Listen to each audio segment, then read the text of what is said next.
Waste Bengal का जो election है पूरी तरह से ड्रामे में भरा हुआ है एकदम से ही। और बड़ी अनयूजुअल सी चीजें हो रही हैं बंगाल के अंदर, जहां पर एक वोट अभी तक काउंट नहीं हुआ, लेकिन पूरी जो जंग का मैदान है, युद्ध का मैदान है, पूरी तरह से उतरा हुआ है। एग्जिट पोल्स कुछ एक परसेप्शन बना रहे हैं, कोर्ट से लीगल शटडाउन हो रहे हैं, और चीफ मिनिस्टर खुद स्ट्रांग रूम में जाके धरना पता नहीं क्या क्या करने को तैयार हो रखी है। ये कोई रूटीन इलेक्शन नॉइज नहीं है, ये एक प्री इलेक्शन की पोजीशनिंग है। इसको बड़े ध्यान से हमको समझना होगा। जो हम देख रहे हैं वो 3 लेयर का प्रेशर सिस्टम है, साइकोलॉजिकल है, इंस्टीट्यूशनल है और नैरेटिव का एक इकोसिस्टम जो है वो पूरी तरह से इस टाइम पे इंप्लीमेंट करने की कोशिश की जा रही है, even before the counting day. एक वोट अभी तक काउंट नहीं हुआ है। जो असली सवाल कौन जीतेगा कौन हारेगा नहीं है, असली सवाल यह है कि जो आउटकम होगा, ठीक है, इस इलेक्शन का, उसको किस तरह से कंट्रोल किया जाएगा, उसके ऊपर काफी सवाल उठ रहे हैं। इसके अंदर सारे लोग, ममता बनर्जी से लेकर तृणमूल कांग्रेस से लेकर भारतीय जनता पार्टी से लेकर कलकत्ता हाई कोर्ट और यहां तक कि सुप्रीम कोर्ट और इलेक्शन कमीशन ऑफ इंडिया, तीनों इतने सारे प्लेयर्स इन्वॉल्व हैं। 3 मेजर झटके लगे हैं इस अभी तक टीएमसी को और ममता बनर्जी को। सबसे पहले तो एग्जिट पोल आया। एग्जिट पोल के अंदर तो बीजेपी का एक बहुत जबरदस्त सा लीड दिखाया जा रहा है।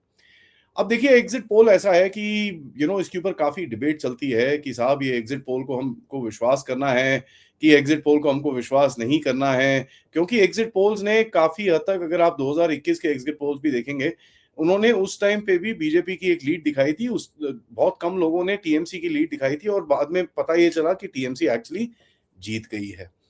इसके ऊपर अगर आप बीजेपी का कमेंट्री लें तो वो बोलेंगे कि भैया इतनी सारी सीट्स थी जिसके अंदर 5,000 से 15,000 वोट्स का डिफरेंस रहा, so there can be some foul play in this particular thing. अब ये फाउल प्ले है कि नहीं है, इसको प्रूव करना बड़ा डिफिकल्ट रहेगा। लेकिन एग्जिट पोल से जो दिख रहा है, एक परसेप्शन शिफ्ट ऑलरेडी हो चुका है। अगर आप ऑनलाइन देखेंगे किस तरह से बंगाली लोग बाहर निकल के बड़ा क्लियरली एंटी टीएमसी और एंटी दीदी एक नैरेटिव बना के बैठे हुए हैं, और वो बड़ा एक स्ट्रॉन्ग उनका ओपिनियन अभी निकल रहा है। उसमें से कई जोक्स भी हैं। कल जैसे मैंने एक लेटेस्ट जोक देखा जिसके अंदर एक लड़की से पूछा गया कि भैया आपने किसको वोट करा है। वो कहती है मैंने तो फूल को वोट करा है। वो बोलते हैं भैया फूल को किसको वोट करा है? तो कहती है फूल को वोट करा है। कहते फूल तो मतलब बीजेपी है। घूम के कहती है कि भैया फूल तो फिर तृणमूल के लोगों में भी है, और चुपचाप वहां से निकल गई। मैंने आपको 1-2 जोक्स पहले भी बताए हैं जहां पर एक बंदा बोलता है कि भैया हाँ वोट तो मेरे को टीएमसी को ही करना था, लेकिन मैंने जाके चेक करा कि बीजेपी का बटन चल रहा है कि नहीं चल रहा।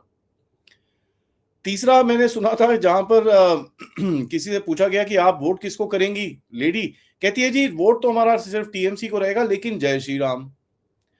अब जो जय श्री राम है वो एक इलेक्शन, मतलब आप बोल सकते हैं इलेक्शन एक एक नारा बन चुका है वेस्ट बंगाल के अंदर, क्योंकि हिंदुत्व के नाम के ऊपर अभी वोट किया जा रहा है। टीएमसी के जितने लोग हैं वो तो आके डेरेक ओब्रायन और जितने भी लोग आके उन्होंने जो चीजें बोली हैं, और कल तो वो जो इनके एक और नेता है उन्होंने तो पता नहीं क्या क्या होम मिनिस्टर को गुंडा और पता नहीं क्या क्या बोल दिया है। और ये चीज देखिए इस बंगाल के इलेक्शन के अंदर काफी कॉमन रही है। कभी छोटा फैंटा, कभी बड़ा फैंटा, कभी ये कभी वो, ये सब चीजें रही हैं। लेकिन ये जो एग्जिट पोल का प्रेशर आया है एक्सक्यूज मी, प्रेशर आया है, उसमें पर्पस ये है कि टीएमसी एक कोशिश कर रही है कि एक परसेप्शन को शिफ्ट किया जाए, अपने काडर को मोबिलाइज करके रखा जाए, लोकल एडमिनिस्ट्रेशन के ऊपर एक थ्रेट बना के रखा जाए, और जो फेंस वोटर्स हैं, जो पावर ब्रोकर्स हैं, उसको अपने पास रखा जाए और उनको चुप रखा जाए। क्योंकि अगर पब्लिक परसेप्शन भी ज्यादा बढ़ना शुरू हो गया तो इनके अगेंस्ट में जाएगा, और that could create a lot of problems for them in the future. Future में क्या होगा उसके बारे में मैं आपसे आगे बात करूंगा, लेकिन कोर्ट रूम में देखिए, काउंटिंग प्रोसेस में टीएमसी ने बोला भैया हमारे लोकल बंदे जाएंगे कोर्ट ने बोला बिल्कुल नहीं। यहां तक कि अगर आप देखेंगे कि जो इलेक्शन कमीशन है उसने तो एक क्यूआर कोड तक बनवाया है, एंड ओनली ऑथराइज्ड पर्सन जो सेंटर के लोग हैं वो जाएंगे। अब वो कौन है क्या है ये इसके बारे में किसी को पता नहीं है, तो ऑब्वियसली उसके ऊपर प्रेशर टैक्टिक्स डालने की जो इनकी करतूतें रहेंगी उसको प्रिवेंट करने के लिए ये चीज करी गई है। कोर्ट में ये केस फाइल हुआ और वहीं पर ही रिजेक्ट हो गया। तो जितने भी ये लोग कोशिश कर रहे हैं, अगर आप देखेंगे ये जाके सीधा सुप्रीम कोर्ट में अजय पाल शर्मा के ऊपर भी, जो आईपीएस के ऑफिसर हैं जो वहां पर इलेक्शन मॉनिटरिंग के लिए आए हैं, उनके ऊपर भी काफी ये सब चीजें पूरा ड्रामा खेला गया था। एक पूरा दिन आप देखेंगे वोटिंग से पहले सिर्फ अजय पाल शर्मा चल रहा था।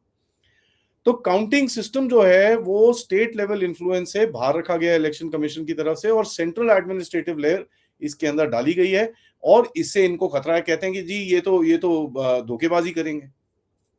एनीवेज, उसके बाद होता है भवानीपुर का स्ट्रांग रूम का इंसिडेंट। कल रात को 12 बजे के करीब में, 12 साढ़े 12 के करीब में दीदी बाहर निकली भवानीपुर से, और पता नहीं क्या क्या उन्होंने वहां पर स्टेटमेंट दिए कि भैया यहाँ पर गलत काम किए जा रहे हैं, लोग अंदर हैं, कुछ फेक वीडियोस चलाए गए कुछ। और ये फेक वीडियोस और फेक ट्वीट्स का तो पूरा एक नैरेटिव रहा है, जहां पर इनके टीएमसी वाले आके कुछ ना कुछ एक डाल के फिर गायब हो जाते हैं, and they delete those tweets after that, जैसी आउटरीच शुरू होता है।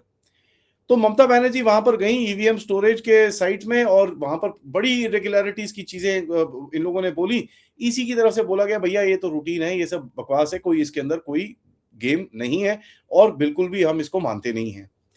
अब यहां पर देखें कि भाई फॉरेन मीडिया की तरफ से भी, मैं आपको अगर दिखाऊं, फॉरेन मीडिया की तरफ से भी जो नैरेटिव बन रहा है वो बड़ा इंटरेस्टिंग है। फाइनेंशियल टाइम्स के अंदर रिपोर्ट आई कि powerful Indian female leader prepares showdown with Narendra Modi. ठीक है, और ये नैरेटिव कोई नया नहीं है, ये नैरेटिव काफी टाइम से आप देख रहे हैं कि भैया फॉरेन मीडिया के अंदर चल रहा है, मोदी मीट्स हिज नेमेसिस, और बड़ी बड़ी चीजें इस तरह की बोली जा रही हैं। ये एक शेप शिफ्टिंग और एक परफॉर्मेंस और एक एक कहीं ना कहीं एक नैरेटिव शिफ्टिंग का, नैरेटिव गेम का एक पूरा करने की कोशिश है कि भाई किस तरह से नैरेटिव को अपने पास रखा जाए। सो अगर टीएमसी की स्ट्रैटेजी देखें, इनका प्राइमरी ऑब्जेक्टिव ये मुझे दिखता है कि जो डिस्प्यूट होगा इसके अंदर, जो डिस्प्यूट करने की कोशिश करेंगे, उसको पहले ही थोड़ी सी लेजिटिमेसी दी जाए, स्ट्रीट को थोड़ा मोबिलाइज करा जाए और कार्डर के ऊपर प्रेशर डाला जाए, लीगल और इमोशनल फॉल बैक प्लान्स बनाए जाए कि देखो जी हमारे से तो इलेक्शन चुरा लिया गया है।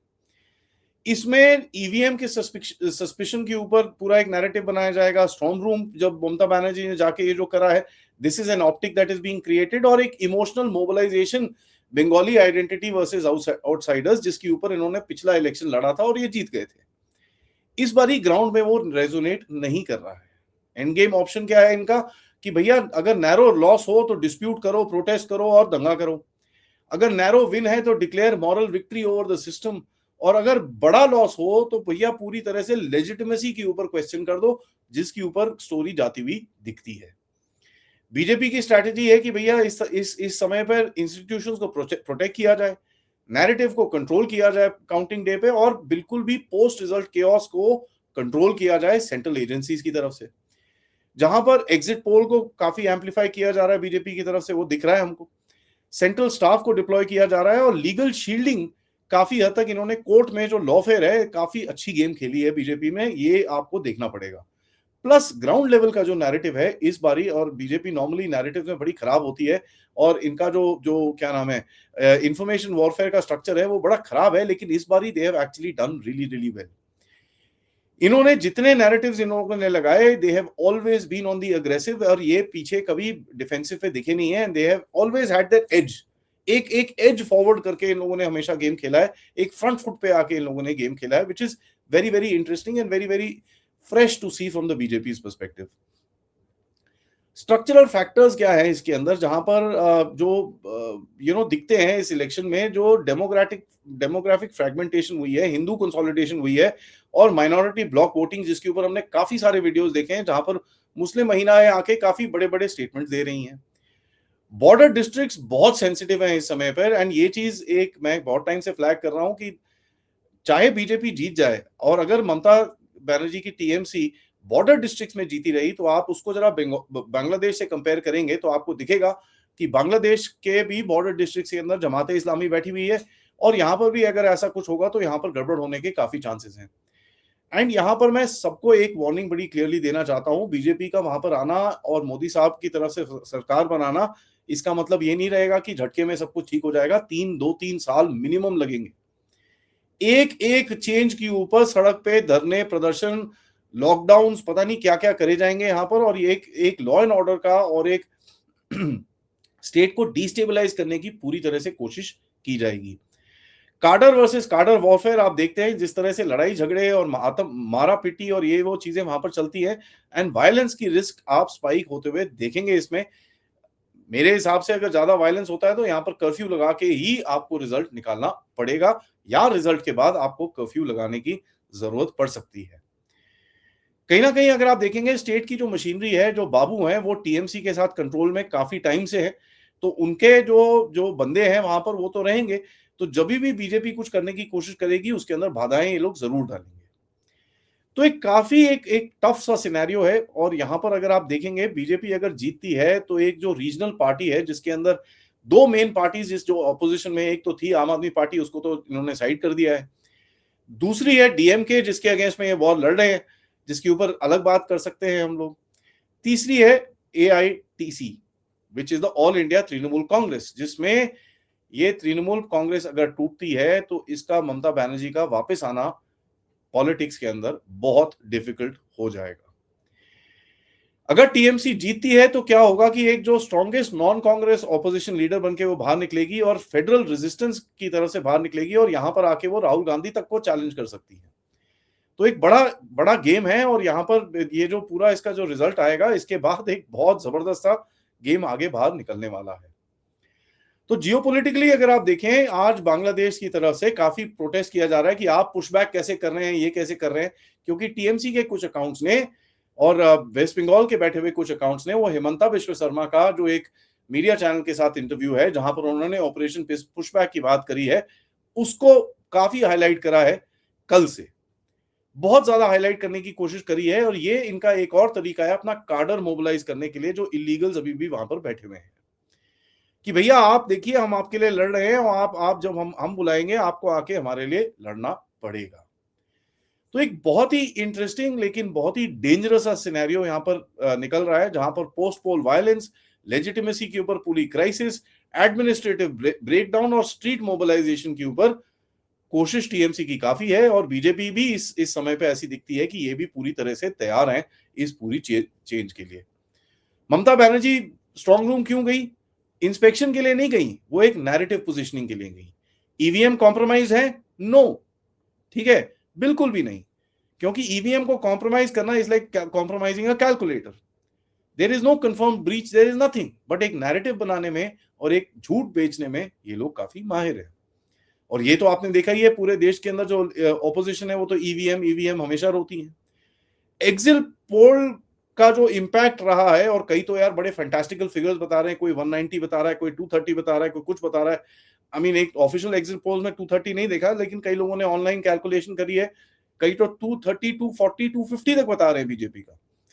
तो उससे एक बिहेवियरल चेंज बड़ा दिखता है और एक कहीं ना कहीं बहुत गेम खुलता हुआ दिखता है। तो ये इलेक्शन कोई वोट और रिजल्ट के बारे में नहीं बचा, ये अभी कंट्रोल, इंस्टीट्यूशंस और परसेप्शन के बारे में बचा है, जहां पर एक जो आप चीजें देख रहे हैं ये कोई एक्सीडेंटल चीजें नहीं है, ये एक प्लान्ड नैरेटिव गेम है जहां पर एक बीज बोने की पूरी कोशिश करी जा रही है टीएमसी की तरफ से भी और बीजेपी की तरफ से भी। होता है क्या, आज 1 मई है, 3 दिन के अंदर आपको कोई 80-85 घंटे के अंदर आपको पता चल जाएगा एग्जैक्टली क्या हो रहा है। इस समय 4 मई तक आपको एग्जैक्टली पता होगा कौन जीतने वाला है, कौन हारने वाला है। तो उसके ऊपर तो हम नजर बना के बैठेंगे और इसके साथ इसके बारे में दूसरों से भी हम एनालिसिस करते रहेंगे।